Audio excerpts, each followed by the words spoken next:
देश के automobile sector में जो रुतबा और साख एम्बेसडर की है, उस रुतबे और साख तक आज तक शायद देश की कोई और गाड़ी नहीं पहुंच पाई। इंदौर में एम्बेसडर के इसी रुतबे को स्थायी बनाने के लिए यहाँ के एक म्यूरल आर्टिस्ट सुंदर गुर्जर ने एक अनूठी कार बनाई है। इस कार की खासियत ये है कि ये जो कार है, ये 10 नंबर का जो नट होता है, इस नट से पूरी तैयार की गई है और ये एम्बेसडर का जो डिज़ाइन होता है, जो लुक होता है, हूबहू उस कार को सुंदर गुर्जर साहब ने इसमें उकेरा है। आप देख सकते हैं कि ये जो कार है, ये बड़ी मिन्नतों के बाद, बड़ी कोशिशों के बाद अस्तित्व में आई है। और अभी ये जो कार है, इसकी कहानी क्या है, हम खुद जानेंगे सुंदर गुर्जर से ही, उन्हीं की जुबानी कि ये जो कार है, उन्होंने इस तरह से डिज़ाइन करने का जो तरीका है, जो खूबी है, कैसे उनके मन में आई और इस कार को बनाने के लिए क्या क्या जत्न करने पड़े, संसाधन उपयोग हुए और कार का जो है इतिहास क्या है। सुंदर जी, बताएं कि ये जो कार बनाने का आइडिया कैसे आया आपको और एम्बेसडर ही क्यों? एम्बेसडर इसलिए कि एक तो इंडिया का प्राइड की तरह से माना जाता था, राजनेताओं की पसंद थी, पहली हिंदुस्तान की कार थी और उससे बड़ा कारण इसका शेप मुझे पर्सनली बहुत पसंद था, क्योंकि आर्टिस्ट हूँ मैं, तो इसलिए ख्याल आया कि मैं एम्बेसडर का ही इस्तेमाल करूँ। इसमें मैंने करीब 700 किलो नट इस्तेमाल किए हैं। बाकी जो आप देख रहे हैं वो सारा स्क्रैप है। गाड़ी पूरी तरह से हॉलो है। इसमें कटिंग खुद मशीन होता है एक तरह का, जो मेटल कटर जिसे बोलते हैं, उससे पूरी गाड़ी का कटिंग किया है मैंने। ये एम्बेसडर की इसकी कहानी क्या है, मतलब ये कैसे आपके पास आई और फिर आपने कैसे मन में ख्याल आया कि इस तरह से कोई नायाब चीज़ बन सकती है और आखिर इसकी फ्यूचर प्लानिंग क्या है?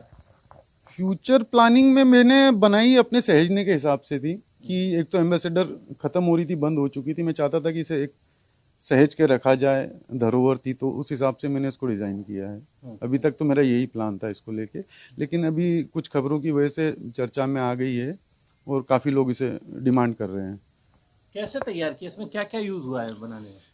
इसमें असल में लोग वेल्डिंग इस्तेमाल करते हैं इस तरह के किसी भी काम के लिए, पर मैंने इसमें 3 या 4 तरह के एडेसिव यूज़ करे हैं, क्योंकि इसका मैं चाहता था सबसे बड़ा कारण कि फिनिशिंग, वेल्डिंग में फिनिशिंग लाने में बहुत दिक्कत आती है, क्योंकि उसकी ग्राइंडिंग और फिर वेल्डिंग के स्पॉट होते हैं अपने, तो इस वजह से मैंने इसमें पूरी तरह से एडेसिव्स का यूज़ करा है।